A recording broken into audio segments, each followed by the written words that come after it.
guys, so, sa inyo ito na pala ang bangus ko na 3 weeks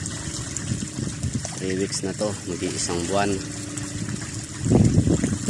Bali nung unang nag video ko, kadarating pa lang nila noon, mga 2 araw. So ito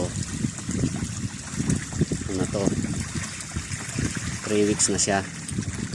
Ganyan lang siya guys, ano lang, tsaga lang sa maliliit na bangus para hindi magpatay-patay. Yan sila, malalaki na sila. Nabukaya na ako dito kasi hindi sila ano ba, malamya. Hindi ko sila masyadong madaming pakainin kasi pag sobra-sobra ang pagkain nito, mamamatay sila. Kaya alalay lang, dumidepende lang tayo sa tubig. Yan, no? Yan ang alaga ko na mga bangus. Tatlong linggo na sila, 3 weeks. Parehas lang pa din sa kabila. Dalawa kasi ito na YouTube.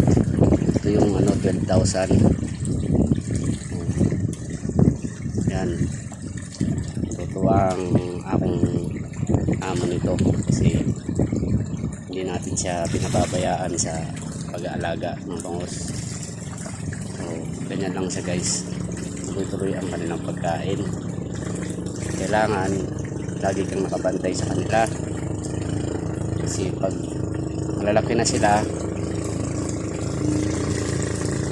hindi na sila kakain ng ano, unlimited. Kailangan inuras na ang pagbahog para ano guys. So muna namin video guys, ano yun, maliliit pa sila. Ayun, malalaki na sila, meron ng 5 up, 4 up, karamihan dito 6 up. Malalaki na sila. Punta tayo sa kabila, ganun din to. Parehas lang ang ano, paglaki nila.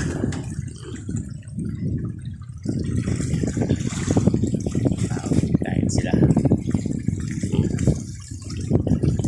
yan, may kasama silang mga ano, native baragbago. Yan guys, kita nyo na, ilabas ko na yung 3 linggo namin na bangus, 3 linggong pag-aalaga. Ganyan lang ang pag-aalaga.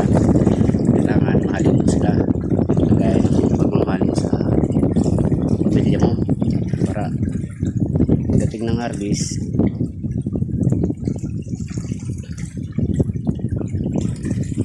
magandang kita, hindi ka malugi, hindi maano yung amo mo sa'yo.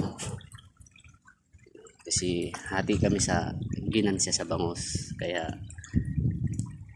paningkamot tayo na ano, kumita sa ano, bangus. Dahil kung matatalo ang amo mo, wala ka din, talo ka din.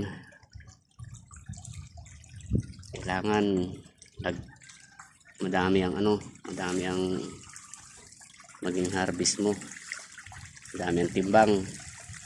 So yun guys, 3 linggo na sila guys. Sa lahat dyan ng nagbabangus, kailangan ganyan din ang pag-aalaga nyo para hindi kayo malugi. So kita nyo na guys. Papaalam na ko. Bye bye.